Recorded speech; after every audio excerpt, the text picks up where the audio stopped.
नमस्कार आदाब दोस्तों। तो चलिए आज फिर हम आप लोगों के लिए लाए देश और दुनिया की तमाम ताज़ा बड़ी खबरें, ब्रेकिंग न्यूज हेडलाइंस, एक एक करके तमाम बड़ी खबरें आपके सामने रखेंगे। सबसे पहली और बड़ी खबर में आपको बताएंगे, लोकसभा चुनाव 2024 से पहले बीजेपी को लग सकता है बहुत बड़ा झटका। यहाँ पर एक और ओपिनियन पोल ने बीजेपी की नींद उड़ाकर रख दी है और लोकसभा चुनाव में बीजेपी कितनी सीटें जीतेगी इसके आंकड़े सामने आ गए हैं। आगे हम आपको इस वीडियो के जरिए से लोकसभा चुनाव 2024 का एक और ओपिनियन पोल दिखाएंगे। साथ ही साथ अगली बड़ी खबर में आपको बताएंगे दोस्तों कि मोदी सरकार के ऊपर और बीजेपी के ऊपर आम आदमी पार्टी के एक विधायक ऋतुराज झा ने एक बहुत बड़ा आरोप लगाया है, जिसके बाद बीजेपी एक नए विवाद में घिर गई है। किस तरीके से, क्या आरोप है, इसकी भी जानकारी आपको देंगे। साथ ही साथ अगली बड़ी खबर में आपको बताएंगे दोस्तों कि ईवीएम और वीवीपैट की पर्चियों के मिलान को लेकर के सुप्रीम कोर्ट का बहुत बड़ा फैसला क्या है, इसकी भी जानकारी आगे आपको देंगे। साथ ही साथ अगली बड़ी खबर में आपको बताएंगे दोस्तों कि भारत और चीन एलएसी बॉर्डर से बड़ी खबर आ रही है, जहां पर चीन ने एक बार फिर एक और सनसनीखेज खुलासा करके मोदी सरकार की मुश्किलें बढ़ा दी हैं। जो मोदी सरकार अभी तक ये कह रही थी कि चीन की हिम्मत नहीं है हमारे देश की ज़मीन पर कब्जा करने के लिए, उसी चीन ने 30 से ज़्यादा एलएसी बॉर्डर पर जगहों के नाम बदल दिए हैं। किस तरीके से, इसकी भी जानकारी आगे आपको विस्तार से देंगे। साथ ही साथ अगली बड़ी खबर में आपको बताएंगे दोस्तों कि कांग्रेस पार्टी के ऊपर अब आयकर विभाग की कार्रवाई तेज हो चुकी है। इससे पहले जिस तरीके से कांग्रेस पार्टी के तमाम बैंक अकाउंट्स को फ्रीज कर दिया गया था, उसके बाद अब आयकर विभाग ने कांग्रेस पार्टी को 1745 करोड़ रुपए के टैक्स का एक और नोटिस भेज करके सबको चौंका दिया है। आगे इस पर भी अपडेट देंगे। साथ ही साथ एक और बड़ी खबर दोस्तों यहां पर सामने आ रही है, स्वीडन में कुरान को जलाने वाले यानी कुरान की बेदबी करने वाले शख्स सलमान मोमिका की कैजुअल्टी की खबर सामने आ रही है। जानकारी ये मिल रही है कि कुरान के साथ बेदबी करने वाले इस शख्स को जो है स्वीडन के अंदर मरा हुआ पाया गया है। आगे इसकी भी जानकारी आपको देंगे। साथ ही साथ अगली बड़ी खबर में आपको बताएंगे दोस्तों कि गाजा के अंदर इजराइल हमास के बीच चल रहे मुकाबले के बीच अब सीरिया से बड़ी खबर आ रही है, जहां पर इजराइल की तरफ से जो घुसपैठ की गई थी सीरिया के अंदर, उस घुसपैठिए जितने भी आर्मी के जवान जो है इजराइल के सीरिया में थे, उनको अब रूस की एक सशस्त्र बल के सेना के जवानों ने खदेड़ दिया है। किस तरीके से, इस पर भी जानकारी देंगे। उससे पहले एक छोटी सी रिक्वेस्ट आपसे करेंगे दोस्तों, अगर आप भी चाहते हैं कि हमारे देश में ईवीएम की बजाय बैलेट पेपर से चुनाव होने चाहिए तो कमेंट सेक्शन में अपना फीडबैक जरूर दीजिए। वीडियो को लाइक शेयर, चैनल को सब्सक्राइब जरूर कर लीजिए। बात करेंगे पहली और बड़ी खबर की। जैसा कि आप जानते हैं कि लोकसभा चुनाव 2024 बहुत करीब आ चुका है दोस्तों। ऐसी सिचुएशन में तमाम राजनीतिक पार्टियां अपनी अपनी चुनावी तैयारियां भी कर रही हैं, लेकिन दोस्तों इसी बीच महाराष्ट्र के अंदर 48 लोकसभा सीटों का एक और नया ओपिनियन पोल सामने आया है और इस ओपिनियन पोल के आंकड़े चौंकाने वाले हैं। बीजेपी को बहुत बड़ा झटका लग सकता है।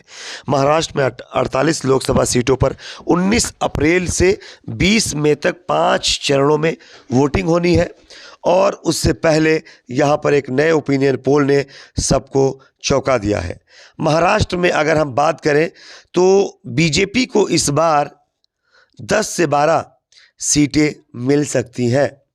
साथ ही साथ यहाँ पर ठाकरे और जो कांग्रेस पार्टी और शरद पवार की पार्टी का अलायंस है, उसके खाते में मैक्सिमम सीटें जाने की संभावना है। यहाँ पर अगर उनकी सीटों की हम बात करें तो जो ओपिनियन पोल का आंकड़ा है उसके मुताबिक 30 से 32 सीटें महागठबंधन के खाते में जा सकती हैं, इंडिया अलायंस के खाते में जा सकती हैं, जबकि बीजेपी मात्र 10 सीटों पर सिमट कर रह सकती है। तो ये अपने आप में बहुत बड़ा एक उलटफेर यहाँ पर देखने को मिल सकता है। अगली खबर जो कि सामने आ रही है दोस्तों, दिल्ली से, जहाँ पर आम आदमी पार्टी के एक और विधायक ने बीजेपी के ऊपर एक और बड़ा आरोप लगाया है। स्क्रीन पर खबर आप देख सकते हैं। आम आदमी पार्टी के विधायक ऋतुराज झा ने बीजेपी पर आरोप लगाया है कि 10 विधायक तोड़ने के एवज में बीजेपी उनको 25-25 करोड़ रुपए देने का प्रलोभन दिया है।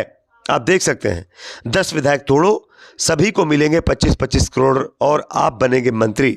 ये जो आम आदमी पार्टी के विधायक ऋतुराज झा है, उनकी तरफ से बहुत बड़ा दावा किया गया है। अब आप समझ सकते हैं किस तरीके से दोस्तों विधायकों को तोड़ करके पार्टी में शामिल करवाने के लिए बीजेपी 25-25 करोड़ रुपए बांटने के लिए तैयार है। लेकिन यहाँ पर ईडी इनकम टैक्स के छापे नहीं पड़ते हैं। अगर यही काम कोई विपक्षी पार्टी की अगर करती होती तो अब तक उनके दफ्तरों पर छापे पड़ गए होते हैं। अगली खबर की बात करेंगे जो कि सामने आ रही है। ईवीएम और वीवीपैट की पर्चियों के मिलान को लेकर के सुप्रीम कोर्ट से बड़ी खबर है। आप इस खबर को देख सकते हैं। सुप्रीम कोर्ट ने चुनाव में सभी वीवीपैट पर्चियों की गिनती का अनुरोध करने वाली याचिका पर सोमवार को निर्वाचन आयोग और केंद्र सरकार को नोटिस जारी कर जवाब मांगा है। इस समय वीवीपीएटी यानी पर्चियों के माध्यम से किसी भी 5 चयनित ईवीएम का सत्यापन किया जाता है। Voter verifiable paper audit trail जो कि वोट सत्यापन प्रणाली है, जो मतदाता को यह देखने की अनुमति देती है कि उसका वोट उसी उम्मीदवार को गया है या नहीं जिसे उसने अपना वोट दिया है। और अब यहाँ पर बताया जा रहा है कि चंद जो है वीवीपैट की पर्चियों की मिलान की बजाय उन सभी वीवीपैट की ईवीएम की पर्चियों से मिलान किया जाए जो चुनाव में इस्तेमाल की जाती है, जिस पर चुनाव आयोग और मोदी सरकार को सुप्रीम कोर्ट ने नोटिस जारी करके जवाब मांगा है। अब 17 मई को इस पर फिर से सुनवाई होगी, तब पता चलेगा कि आगे इस पर क्या होता है। अगली खबर की बात करेंगे जो कि सामने आ रही है दोस्तों। भारत और चीन एलएसी बॉर्डर पर, जहां पर चीन ने एक और सनसनीखेज खुलासा करते हुए मोदी सरकार की मुश्किलें बढ़ा दी हैं। आप इस खबर को देखिए। चीन ने पहाड़ और झील समेत अरुणाचल प्रदेश की 30 जगहों के नाम बदल दिए हैं। चीन के नागरिक मामलों के मंत्रालय ने इसे लेकर सूची भी जारी की है। अरुणाचल प्रदेश की जांगनान कहता है चीन और इसे तिब्बती स्वायत्त क्षेत्र का हिस्सा भी बताता है। यानी कि चीन लगातार भारत की जमीन पर कब्जा करने की कोशिशें कर रहा है और यहाँ पर घुसपैठ भी कर रहा है। और अब तो घुसपैठ इस कदर बढ़ गई है कि अरुणाचल प्रदेश के पास 30 से ज़्यादा जगहों के नाम चीन ने बदल दिए हैं और कई जगहों पर गांव भी बसाए हैं चीन ने, ऐसा भी दावा किया जा रहा है।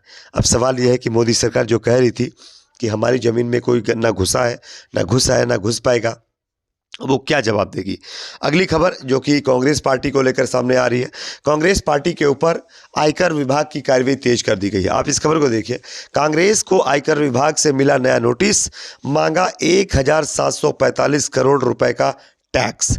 यानी कि कांग्रेस पार्टी के पहले अकाउंट फ्रीज किए गए, उसके बाद अब टैक्स के जरिए कहीं ना कहीं कांग्रेस को पूरी तरीके से पैक करने की कोशिश लगातार की जा रही है। अगली खबर जो कि सामने आ रही है स्वीडन से, जहां पर कुरान की बेदबी करने वाले शख्स जिसका नाम सलमान मोमिका था, वो अब इस दुनिया में नहीं रहा है। स्वीडन में कुरान की बेदबी की घटनाओं को अंजाम देने वाला शख्स अब मतलब जो है नॉर्वे के अंदर ख़त्म पाया गया है। वहीं नॉर्वे में ये था, लेकिन उसकी जो कैजुअलिटी की पुष्टि है फिलहाल अभी तक नहीं हो पाई है। सोशल मीडिया पर कुछ लोग दावा कर रहे हैं कि नॉर्वे में ये शख्स सलमान मोमिका जिसने कुरान की बेदबी की थी, ये ख़त्म हो गया है। अगली खबर जो कि सामने आ रही है दोस्तों, अब रूस ने इजराइल के ऊपर कार्रवाई तेज कर दी है। रूस की सेना ने अपनी आर्मी सीरिया के अंदर भेज करके उन तमाम जगहों पर ऑपरेशन किया है जहां पर जो है इजराइल ने अपनी सेना के जरिए सीरिया में घुसपैठ की है। रूसी सशस्त्र बलों का सीरिया में अभियान तेज हो गया है। इजराइल को अवैध कब्जे वाले क्षेत्र से अब रूस ने खदेड़ दिया है। इस पर आप लोगों की क्या राय कमेंट सेक्शन में बताइए। वीडियो को लाइक शेयर, चैनल को सब्सक्राइब जरूर करें।